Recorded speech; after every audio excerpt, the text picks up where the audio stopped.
In today's session, you will learn how you can increase your impact with Asana and about Asana's special pricing and programs for nonprofits.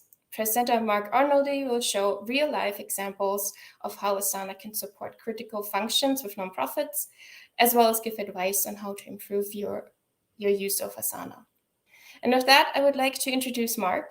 Mark Arnoldy is the nonprofit growth and partnerships lead at Asana, where he's building Asana's go-to-market vertical to support nonprofit organizations across the world. Prior to joining Asana, Mark used Asana from 2011 to 2018 to build the global health nonprofit Possible as the founding CEO. Mark, the stage is yours. All right. Thank you so much, Steffi, and it's a privilege to be here. I'm very excited to see all the interest in Asana in the chat and saw a lot of representation from my hometown of Kansas City, Missouri as well. So really looking forward to sharing with you all how Asana can support you all to grow your impact at your own nonprofits. So what I'm going to do is first share my screen here. And today will be very interactive. I am going to start in the slide deck, but we will quickly move out of the slide deck and actually get into Asana. And I've designed a demonstration for you to show you what it looks like in a real life scenario, how you actually could use Asana to build storytelling for your own organization. So by way of background, my name is Mark Arnoldy, and Steffi mentioned prior to coming to Asana, I actually built and ran a global healthcare nonprofit for 8 years. And I did that using Asana from day one. So I'm going to share a little bit more about that story in a second. But as we get into the session today, I wanted to give you an overview of what we're going to cover. First, I just want to tell you a little bit about my story, because I've been in your seat. I've been looking for a solution to make my nonprofit more effective and save time and increase our impact, and went through an 8-year journey with Asana. So I just want to share a little bit about what that was like. That will be brief. Give you an overview of our special offering that we have for nonprofits. And then the bulk of our time together is actually going to be getting into our product, and you'll see Asana in action. So I've developed a template to show you how you can really tell stories effectively and gather stories from across your organization, even potentially from your beneficiaries, and able to tell the best stories possible to advance your mission. And then lastly, we'll just show you how to kind of move through and set up Asana for yourself if you choose to do that. We are also going to have quite a bit of time for Q&A, so please do go ahead and throw in questions as we go through this, and our partners at TechSoup will organize those questions, and I look forward to answering them for you. So first, I wanted to take you to the other side of the world. So about 10 years ago, I stumbled into Nepal. I was en route to China doing some education work during the summer as a college student, and a friend of a friend invited me to Nepal. And I found my way out to the far western part of the country where a small group of medical students, residents, public health students had sort of started figuring out a little bit of something around how to support the healthcare system there. They discovered this 30-year-old abandoned public sector hospital. It was the only healthcare facility in the region of over 250,000 people. And I was young and a bit naive, but I couldn't turn away from the need that we saw in this community. And so I decided to join up with that group of people and start a nonprofit organization that ultimately built a public-private partnership to deliver high-quality, low-cost healthcare in some of the poorest regions of the world. My story with Asana, however, is that I started using Asana pretty much on day one. I was starting out as a volunteer, and I worked in the basement of a convent in South Boston in Dorchester. I signed up for Asana pretty much to just use it as an individual task list to make sure that I was able to manage my own work as I took on a leadership role. We brought on more volunteers. I onboarded them using Asana. And long story short, over the course of 8 years, we really used Asana to do everything you possibly could. We grew our team to 350 people. We had fundraising initiatives all over the world. And Asana was a real core part of our success. And in fact, it enabled us to turn this 30-year-old public sector hospital into a beautiful, brand new $4.5 million teaching hospital, the first of its kind in all of rural Nepal. And I really feel strongly, and this is absolutely true, that we wouldn't have had this success without Asana. When I chose to leave the organization, I wrote a letter to my board of directors and I told them that choosing Asana and sort of centralizing all of the work of the organization on one tool was one of the top 3 best decisions I ever made when I was running the organization. And so obviously it was a privilege to do this work, and I really love my colleagues and miss this work to a certain extent, but now I'm in a position where I'm able to support all the wonderful work that you all are doing, and I hope you have a very similar journey to me. What I found valuable about Asana in closing out this story is that it really allowed us to consolidate a very, very limited technology budget onto one tool. We figured out clever ways to bring in all of the essential functions to Asana. So that included things like using it as a CRM when we only had a small donor base, tracking logistics for patients that we had to refer from this rural area of Nepal to Kathmandu, developing grant proposals and a template to complete grant proposals with greater efficiency, and all of our internal communications, right? So a frontline nurse in Nepal could be on their phone, log in, see a staff post about a recent grant we won, or a visitor that's coming to the hospital soon, or that the Prime Minister mentioned us in the Nepali paper, right? It really helped with that central engagement too. So what I loved about it is it allowed us to centralize our technology spend, which was very limited. We were a small budget organization growing fast. And also it allowed us to reduce the amount of training and enablement we had to do for all these other softwares. Because every time we figured out how to move something into Asana, like tracking applicants for recruitment or using it as a CRM, that meant it was one fewer tool we had to train up a big staff on. So that was my journey with Asana. It's why I came over. It's why I do the work I do now. Part of our Asana for Nonprofits team, and our mission for Asana for Nonprofits is to accelerate nonprofit sector impact with our people, product, and services. To date, just to give you a sense of scale, and partnering with TechSoup, over 4,000 nonprofits in more than 80 countries have increased their impact using Asana. And before we go into the product, I just wanted to spend a little bit more time talking about what specifically we do that's unique and special for nonprofits. I do want to say I'm really proud that Asana has invested in building a nonprofits team. It's the first team that we've chosen to specialize in as our company's grown. And there are really 3 key components to what we do. So first and foremost, we want to get Asana in the hands of all of the nonprofits who want it. And so we want to make sure that they can afford it. So we offer 50% off to all eligible nonprofits. And that starts for plans as few as 2 seats. So you may be like me, over a decade ago, the first volunteer with a couple of friends, you can get started. And you can also use Asana if you're a multi-thousand person federated nonprofit. So first, what we do is offer really, a discount that we believe allows most nonprofits in the world to get on board. Second, and this is a really key distinctive part of what we offer, we have an entire team of specialists, people who've come from the nonprofit sector, chosen to be in this part of the company in order to support organizations like you. And we have it set up in such a way that we can support organizations at all sizes. So we have an internal program called Asana Advisors that allows us to support even the smallest nonprofits, because those are Asana employees who have volunteered to receive special training, who get on coaching calls and support some of the smallest nonprofits we are able to partner with. We have onboarding specialists who offer free onboarding if you purchase Asana above a certain size. We have customer success managers who will actually be part of your team, really. They will start to feel like an internal consultant and make sure that you're getting all the training and resources you need and teach you how to use the tool more effectively over time, like in a long-term relationship. And we also have professional services. So if you have a larger team or you have a complex rollout of Asana, we're actually able to offer a dedicated consultant, who spends around 100 hours for a fixed fee in this case, but that's also discounted for nonprofits to get you on board fast. Lastly, we really do have best-in-class self-serve resources. So some people just prefer to learn on their own, or when they get stuck, they want to be able to Google something quickly and figure it out. So we have a few different resources on that front. We have the Asana Academy, which is actually an online curriculum with short courses. We have Asana Guide, which is not listed here, but is like the Wikipedia for all of Asana. Weekly webinars hosted by our customers, like our actual customer experts who are called certified pros who come from the nonprofit sector.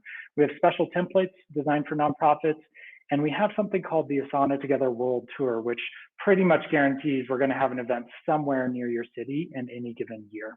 And you can bring your team to that and get onboarding and training. So this is really what we offer in terms of our Asana for Nonprofits program. But bouncing back to our outline, I wanted to ensure that we're going to be spending most of the time today just really seeing Asana in action. So I'm going to take a quick peek and make sure everything's going okay here in AirMeet. Looks like it is. And I'm going to bring you into the product. So I know we have varying levels of experience with Asana today in terms of all of you who have joined. So some of this will be too basic and maybe some of it will be too advanced. I'm going to try to hit the middle ground and give you both some basic understanding of how Asana works and a little more advanced usage. So hopefully it appeals and has benefit for all of you. First and foremost, this is just a demo space. So this is not a real organization. There's no data being leaked here. This is not one of our nonprofit customers. What I want to do is just spend a couple minutes orienting you to the basics of Asana, and then we're actually going to go in and build a project together related to storytelling for nonprofits. So first things first, this is your homepage in Asana. And just to give you some orientation, if you join Asana, you'll be able to access your profile up here. This is where you can change some of your settings and do things like that. You'll be able to see your organization's logo. You're able to do this custom branding in the tool. This is what we call an Omni button, which basically just means if you ever get confused and you need to create something in Asana, you can just hit this button. Because you can hit it, you can create a task, a project, you can message your colleagues, you can create a team, or you could even invite new team members. You have the search bar for those of you, that are familiar with using advanced search and email. It's kind of like that. Asana can be a phenomenal historical record for you and your organization because you never lose anything. Everything gets archived and you're always able to search based on these parameters to find anything that you're looking for. What else you're going to see in this homepage at front is sort of your personal to-do list. That's elevated and prioritized so you can see what's on your list, what's coming up, and perhaps even what's overdue. In this case, no overdue task, good job. You're going to see your projects that you've recently been interacting with. And what's kind of nice is you're also going to see the folks you collaborate with frequently. So this is just your homepage view. It allows you to jump into a lot of different parts of the product. But if you scroll up to the top left side, you actually can see what we call the sidebar. And the sidebar is sort of like your navigation tool for the rest of the product. So what's great about Asana is it allows you to organize your work at an individual level and make sure that nothing falls through the cracks in terms of things that are assigned to you and work you need to get done personally, but it also allows you to collaborate and get aligned with your team on things like goals, priorities, and complex multi-person projects and workflows. So to give you a brief tour of the individualized spaces, there are two of them. First is My Task. This is your modern to-do list. So maybe some people like pen and paper, and I understand that. If you come over to Asana, you're going to have lots more options in terms of how to organize this, but think of it as your modern day pen and paper. Everything that's assigned to you in Asana will fall into the space automatically.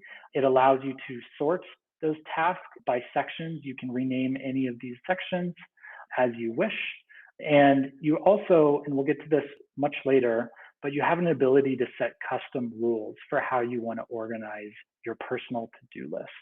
So you may want, for example, a task, if you miss the task and it goes past due, you may want Asana to write a comment to you to remind you that the task is past due. You're able to create a rule to do that. Or you may want Asana to bring in all of the tasks that are due within the next week. It can do that as well.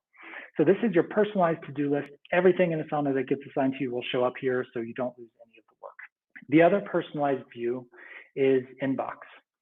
And Inbox is kind of like what it sounds like. It's an inbox. It's designed to replace email at Asana. And with our customers who use Asana across their entire organization, one of the best things about it is there's basically no more email. We don't use internal email at Asana. We only use it for quick logistical forwards and to send calendar invites. The reason for that is because, of course, we love Asana Inbox. It's a very quick way to filter through all of the work that is relevant to you. So this is work that you may be added on as a collaborator, work that's assigned to you, or work that you've selected that you want to just follow. Without going into too much detail, I just want to let you know you can also filter the inbox. So if you're getting a lot of alerts, you can say, I just want to see the messages that are assigned to me, for example. And as you go through the inbox, the great part about it is all of the information that you need to interact with your colleagues, to move the work forward, to ask questions. It's all right here. This is what we call the task pane. So you could click on any one of these items in your inbox. A task pane will pull up. It will show you who the task is assigned to, what the due date is, if it belongs to certain projects, right? And in the task description, you're able to write free text and explain to your colleagues. And this is also a space where if you're confused about what's assigned to you, you can write a colleague and say, can you clarify if these dates are a hard due date, for example. So this is where you can have all of the conversation about that task or that unit of work that you need to get done, and you can access it directly from your inbox. So those are your two personalized spaces, My Task and Inbox. But the real power of Asana comes from complex collaboration and getting your entire team aligned around goals and getting them engaged. So the way to do that is actually through projects. So as we move into this next section of the demonstration, I just want to show you real quick the 4 types of projects that exist in Asana, and then we're going to build something together. So as you start working with colleagues and trying to design more complex work, you have the ability to work through projects. On the left sidebar here, you'll see that you have teams. And I just want to make sure we're still sharing okay. All right, thank you. We have teams. Underneath a given team, you will actually see projects. So as you think about moving into Asana for your organization, whatever your organization looks like in real life, right, whatever your organizational chart is, whatever those team names are, you would want to set those teams up here. And then the team leads or members of that team, as they create projects, they would create projects in that team. A real nice benefit of Asana is you can create an all staff team. So when you need to message the entire team, share good news, make a staff post about an important update, you can do that within a staff team. But for our time today, just so we can keep moving along, I'm just going to show you 3 different views of Asana as you start doing work and collaborating with your team. Every single project in Asana can be seen in 4 different views. So it can really match your work preferences and your needs based on the project itself. So you can view a project as a list, which is this, a board, which I'll show you next, a timeline, which is like a Gantt chart, or a calendar. So this is, when you view a project or design a project as a list, it's a really powerful, project management view. It allows you to think about how you want to design something from top to bottom or from start to finish. You're able to add sections. You can open and close these sections. You're able to add tasks, assign tasks, give them due dates. And you can think of the rest of the Asana space over here as kind of like easier to use, more attractive spreadsheet. So any column you want to add, you can do that very easily by just hitting this button and adding that column here. So this kind of project, the list view, is kind of the original view. It's a view that's good for time-bound projects, action-oriented projects that all sort of, you're all moving towards the same end goal together as a team. The second type of project I wanted to show you that exists is a board. So this is, given we're talking about storytelling, I wanted to show an example for, in the creative field and creative production. A lot of times in the creative realm, people want to be able to see the visual asset. You can't see that very well in the list view. So you can look at it in this board view. This is like a Kanban board. Some people just prefer to work this way. The other advantage is you actually can see visual assets without having to click into the task. But this all has the same exact task pane information that you would see in any project type. It just allows you to present it as a visual board. And so in this case, in this visual board, you can easily drag and drop items between columns. Something was assigned, you can drag it here to note that it's now active, it's in process, it's now going through a quality assurance review or getting feedback, and now it's complete. And you can mark that task complete right there. So that's the board view. Then lastly, going to open up just one more project. I know we're talking about storytelling as part of this conference, and it's really, really essential to have campaign calendars, editorial calendars, to get an entire team aligned on when work is happening across the year. So we also have the ability to show all projects in a calendar view, which is what you're seeing here. Again, if you click on a task, the task pane is exactly the same. It's just a different way of presenting the information. Lastly, one of my favorite views for thinking about complex timelines when there's dependencies or you're worried that a blocker may destroy the progress or move back the timeline is what we call timeline view. Think of this as an easy to use interactive Gantt chart. And what timeline allows you to do is visualize the work that's getting done over time. You are able to zoom in and out. If you want to see it over the course of months instead of the course of weeks, you can do that. And a great piece about this is, let's say in this case, you're making a new hire highlight. You're trying to produce that and send it out over social media. If that work gets delayed, these two tasks are not able to be completed. So this line drawn between the two indicates a dependency. And what happens if this task gets delayed, you change the due dates, you'll see that the dependent tasks auto shift as well to allow for that buffer to be created and for this work to stay on track and not be blocked by this. So to recap, before we go into the actual project and build something together, projects are where you get work done as a team. You have your pick to see projects as a list, as a board, as a calendar, or as a timeline. And within any given project, you can switch between those.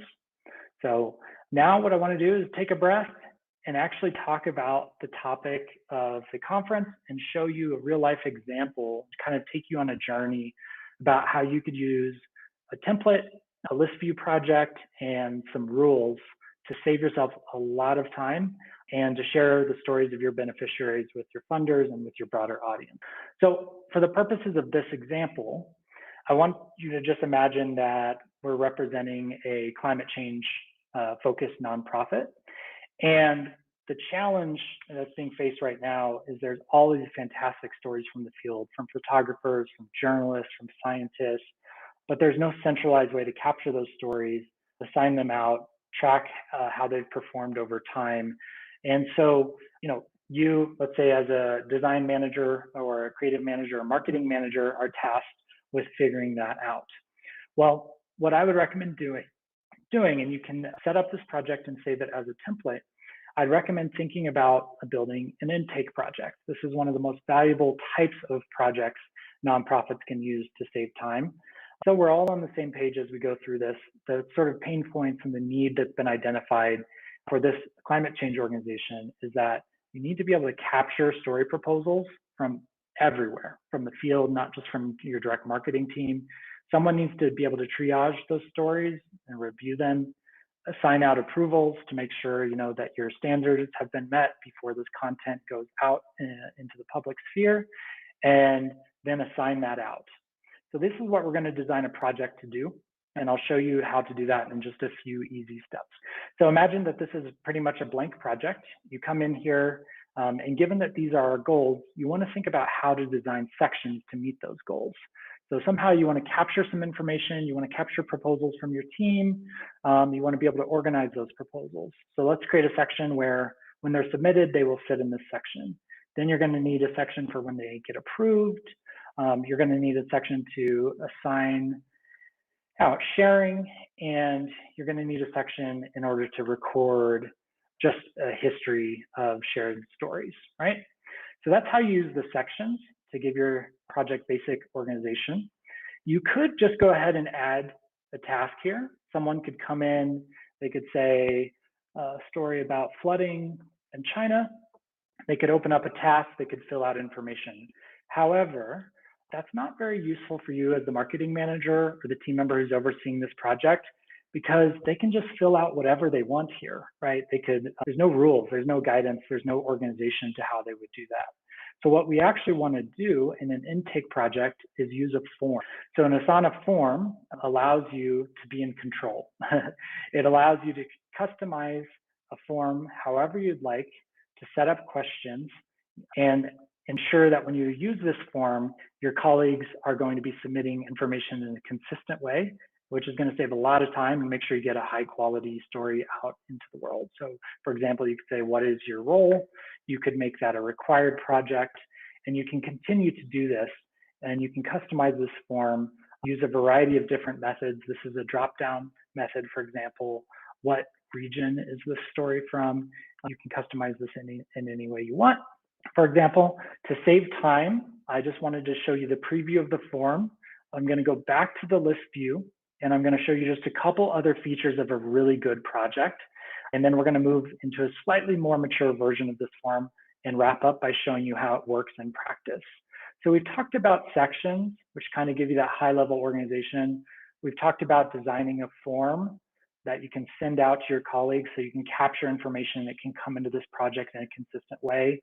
But there's also probably some other data points that you'd like to have in this project. Right now, you're just going to be able to see who is assigned the work, when it's due. But let's say this climate change organization actually works across Asia and multiple different countries.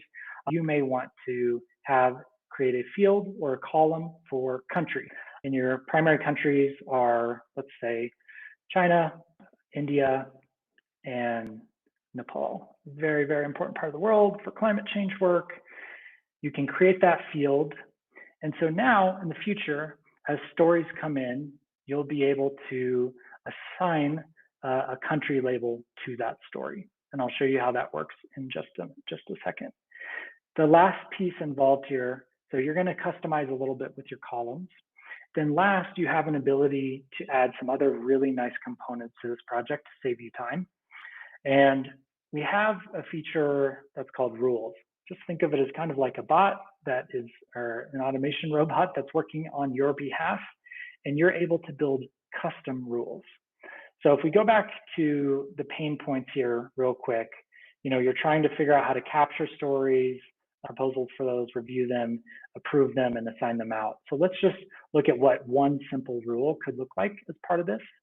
You could say that when a task is added, we want to assign for review. So you're able to choose a trigger. It's kind of like a if this, then that type of motion. So you have triggers and you have actions. So you could say when a task is added to this project, I want it to be assigned to my colleague, Moses, and I want there to be a comment to Moses that says, please review this submission within 48 hours and mark for approval if you think it's ready. So you can create that rule, and automatically every time a task comes into this project, it will be assigned to Moses, and it will send a comment to Moses to tell him and just remind him to review this proposal and mark it for approval in 48 hours. That's another really nice component of a really great sort of high efficiency project.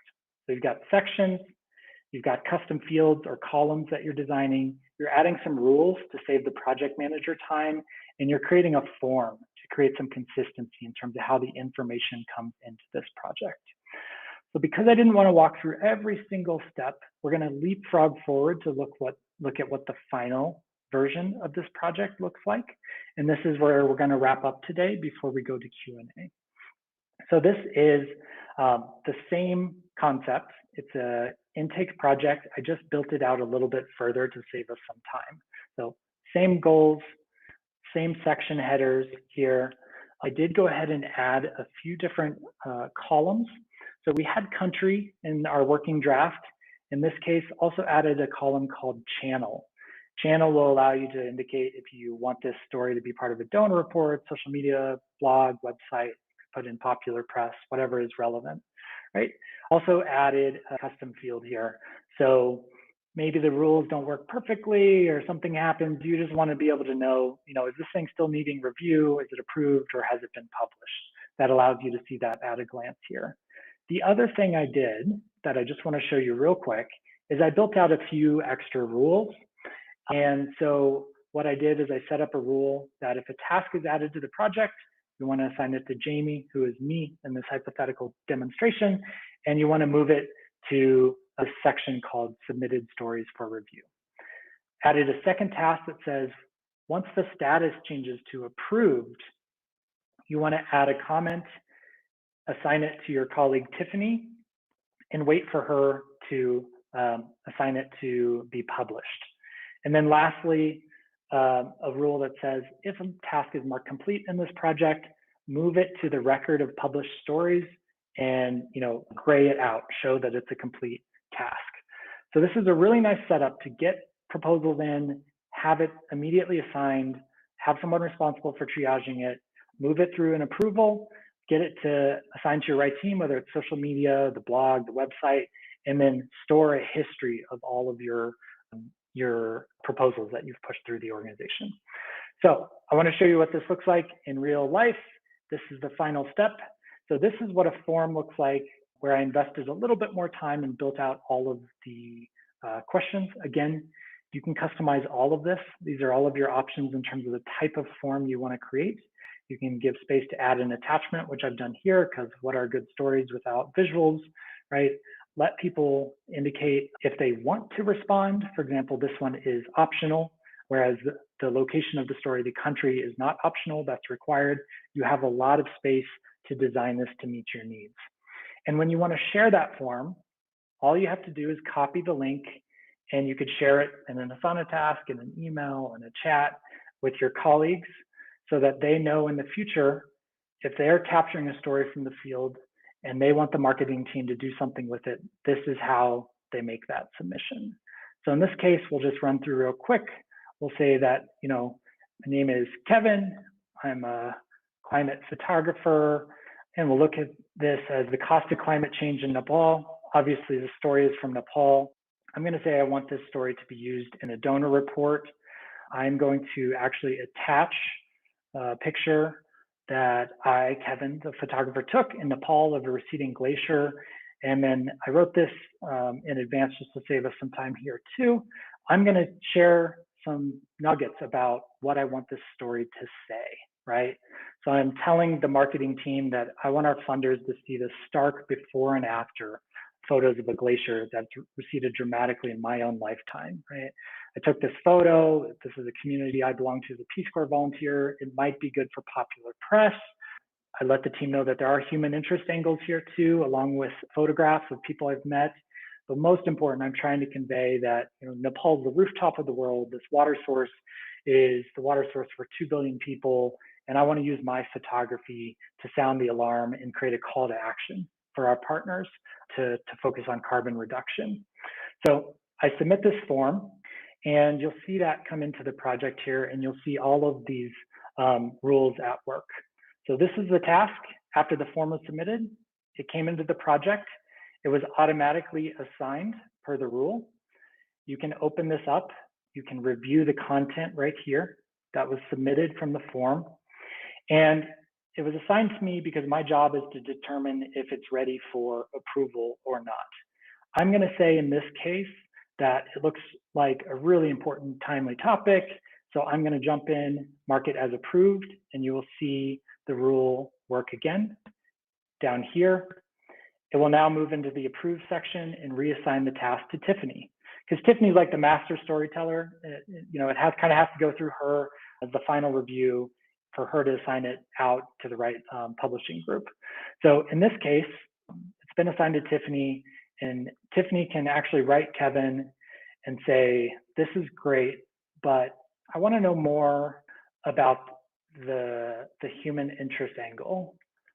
Let's set up a quick Zoom, and I can add notes to bring this to final, right? So you're able to do that. And even within the task itself, you can add a Zoom meeting right here, assign it to Kevin, hop on a 20, 30-minute Zoom, do an interview to really flesh out this content and get it to final. Once that's done, Tiffany can assign this to a different team member to publish. She can assign it to Chris and say, Chris, this is ready to publish in our next annual report, right? So she can do that, move it. You can move it by either dragging and dropping it, or you can actually move the sections here. So once Chris gets that, he's going to publish it in the annual report, mark it complete, and that brings us full cycle to where that task will now move down into your record of published stories. All right, I know that was a lot, but I thought it was really important to show you kind of the power of how a project like this can save you all a lot of time and keep your work organized and help you get the stories of your beneficiaries out into the world. To close out, I just want to finish with this slide here. And if this is interesting to you, you're interested after the Q&A, I just wanted to make sure you knew how to start with Asana. It's very simple. We partner with TechSoup on this, and we're grateful for their partnership. All you have to do is go to asana.com/nonprofit. Just confirm that your nonprofit is in fact eligible. You'll receive a code, and then you can buy the best plan for you online. What that looks like in practice is going to this website, clicking on this button of see how it works. You can choose the country that you're applying from on behalf of your nonprofit. You click get started, and that will take you to the TechSoup page where you can make the purchase and receive the coupon code. If you do end up having any questions about that, you have the ability here to reach out to our team here at Asana with any questions. And now you might be familiar with what this looks like. It's an Asana form, and that goes to our nonprofit team here at Asana so we can address any questions that you have. All right, well, with that, I am going to bring it to a close and pass it over to Steffi, our host, to help manage questions. Thank you, Mark. This was great. Really, really helpful stuff. I really liked that you spent so much time on the intake form. I have used that feature before, not with all the extra functionalities that you just explained. So that was really great to learn more about that. And our attendees actually have a lot of questions. So I'm gonna head over to the Q&A section. And I'm gonna start with this one here from Mackenzie. She's asking, could you provide us with an example regarding using Asana for social media content planning or calendar? I will say at the onset, we use Asana for this very purpose. We have a social media team. They use Asana to do that. I actually can't show you our space, unfortunately, but I can show you probably within the demo space. Steffi, would it be okay if I take it back over real quick, the share screen? Okay. Let me pop back into the demo space and see if we have a social media example in here. So I'll use the search function to see what projects come up.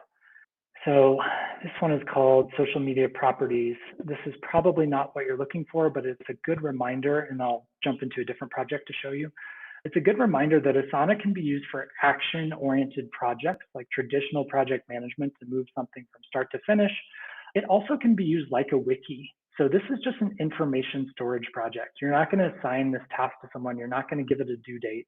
It's just a place to say, here are all of the Twitter accounts that belong to our organization. Here are the Facebook accounts, etc.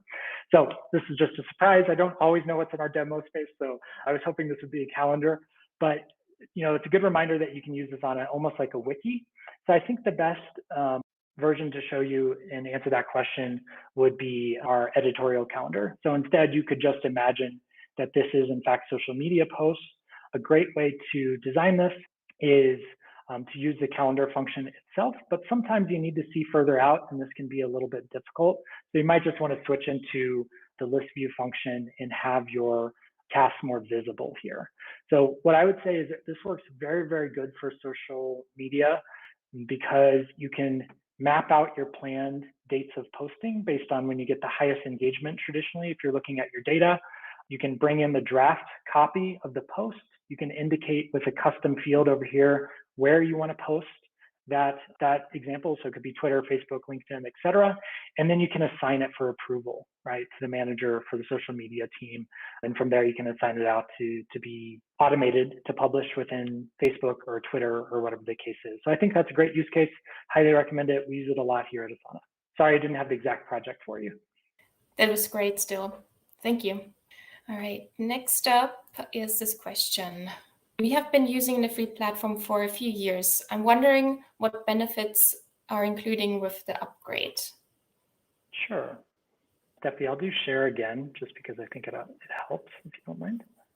All right, so let me pull up a web page here. Apologies, there's like 5 clicks every time we need to share, so it just takes a little extra time. All right, so what I wanted to take you to was this page here. It's the asana.com/pricing page. Keep in mind that all the prices you see here are for our regular customers. So for nonprofits, it's half of what you see here. first. I just want to make that clear. Second, it's a great place. The reason I wanted to show you, it's a great place to compare what you get with each version of Asana. This is kind of the overview section of what you get in the comparisons. And then if you want to go in greater depth, you can just click here and do compare all features. So directly to your question, if you've been using Basic, probably the biggest challenge with Basic over time is just if your team gets too big for it. You are limited to 15 members on Basic. And outside of that, I think the next biggest challenge is you don't get all of the views. So if you're really wanting to use that kind of enhanced Gantt chart version of the feature that we have or view that we have for a project that's called Timeline, you can see here that's only in Premium, it's not in Basic.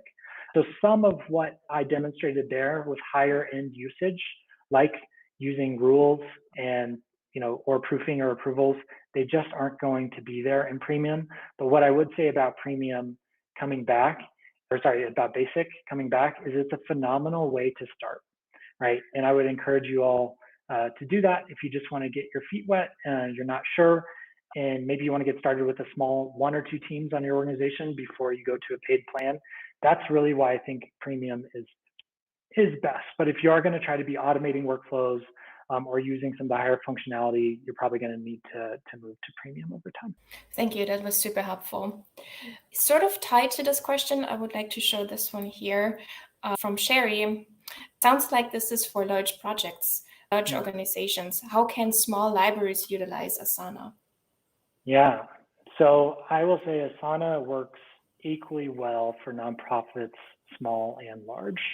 And in fact, I would say small organizations have a bit of an advantage because there's less complexity and it's easier to move almost all of your work over to Asana. So, you may not have 15 other tools that you have to migrate out of or move information from in order to get the most out of Asana.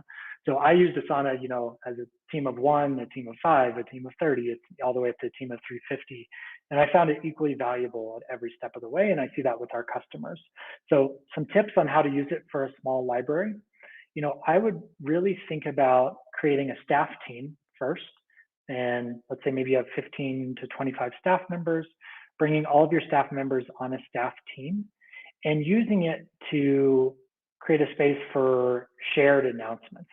I think that really helps bring people together. The shared announcements, people will see it in their inbox. They'll get familiar with using inbox. People start commenting. They'll celebrate each other's achievements, especially in this hybrid or remote work environment now. Some of that basic internal communication is really nice to have. And so you can make it sort of your go-to place for internal communication as a starting point. And then some of the other things I like to advocate for small organizations is just move all of your meetings into Asana. One thing we didn't talk about, but is really, really helpful is we have templates. So that project we went through creating, I could save it as a template. And anytime you wanted to have a different kind of intake project, like for technology hardware or for a grant proposal, you could just use that as a template, change a few small things, and it's ready to go. So the same thing is for meetings. So create a meeting for all of your one-on-ones that you might have with your manager or your colleagues, create a meeting template for your team meetings or your all staff meetings. It will save a lot of time.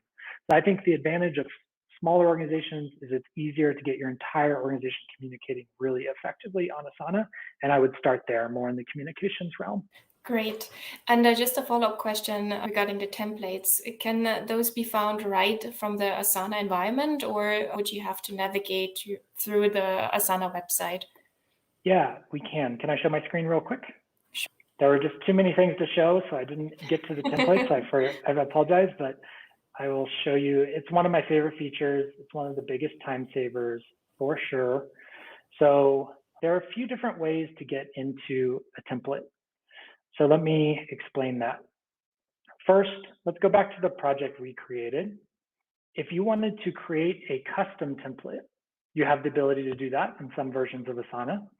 And you go up to the project header here, you hit this drop-down bar, and you'll see convert to template. So this is really nice because you can see that it will give you the ability to use it as a template. And when you search in the future in your templates library, which I'll show you in just a second, it will show up there.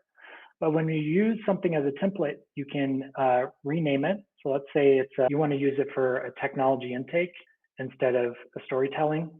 so you want to repurpose it, and you're okay with it being in the staff team, it will actually create the project for you right there. So that's what a template looks like when the template is in action, and you can see it's that quick. It's replicated everything for you. The other place to find templates is anytime you're starting a new project. So you start a new project and it gives you the option to, you can import data from a spreadsheet if you have something you want to move over from a spreadsheet. You can start from blank, or you can use a template. Asana gives you a library of recommended templates that you can sort by team over here. And as your team starts using Asana more and saving their custom templates, you will have your own library of custom templates as well. So templates are highly valuable. Couldn't recommend them enough. Absolutely. Great. Thank you so much. That was super helpful. All right. Let's see. A couple questions. So actually a question from me. You showed previously that you can add a Zoom meeting right in your Asana environment, right? Yeah. So I'm assuming you integrate with Zoom. Do you have other integrations, or are there other integrations with tools that specifically nonprofits might use? Yeah, absolutely. To save you having to switch the share screen, I'll just talk through this one. But if you do Google Asana integrations, you'll be able to go to our page to see all of them. But let me just assure you that we have native integrations with probably most of the important tools nonprofits are using. So if you use the Google Suite for email, we have that. If you use the Microsoft Suite, we have that. We integrate with Slack, Adobe Creative Cloud, Jira, Salesforce, all of Microsoft Office 365. So whether you're trying to move information from your email into Asana to make it actionable, whether you're trying to have your Asana tasks show up on your Google Calendar, or you're trying to pull information from your CRM, Salesforce, into an Asana project, it has the ability to do all of that. And I know a lot of nonprofits don't have a lot of extra engineering capacity sitting around unused, but we also do have an API. And so if you have an engineering or a web development team, they're able to link up with our API team, use the API to develop custom integrations as well. So yes, we have expansive integration network, just because I know like the service and the support around the integrations is so important. We have awesome little like 5, 10, 15-minute courses on our Asana Academy that show you how to just do like the 3 or 5 most important things with the Google integration, the Microsoft integration, the Slack integration, for example, that you can just use yourself. Awesome. That sounds absolutely fantastic. Thank you for that. Here's another question from Ronald. How does Asana perform in low bandwidth situations? Yeah. So my experience is really well, because that picture I showed you of the hospital in Nepal back in 2008 or so, when I was spending a lot of time there on site, a very, very limited bandwidth. And so over the course of 10 years, of course, it's gotten a lot better. I have not heard customer complaints since I've been at Asana, the last 2.5 years on low bandwidth. So that's my personal anecdote. I used to run our customer success team, and I never ever saw complaints about that. Sure, there is some limit, but Asana does have an ability to store information offline for a period of time as well. So, if you are midstream typing a task description or a comment and the network goes out, it will be saved. You won't have to replicate all of that work. And there's some limited offline functionality as well. That's really good to know. Thank you. All right. I think we have time for one more question. Let's see here. A question from Teresa. Does Asana have an educational webinar on using Asana to coordinate grant writing process? Yeah, that's a great question. So today we do not have a webinar specific to that. We do have webinars focused on broader based usage. So in this case, how to think about designing a template, but not specific to grant writing as the template itself. I will say our nonprofit team, we're small and mighty. We're 3, about to be 4.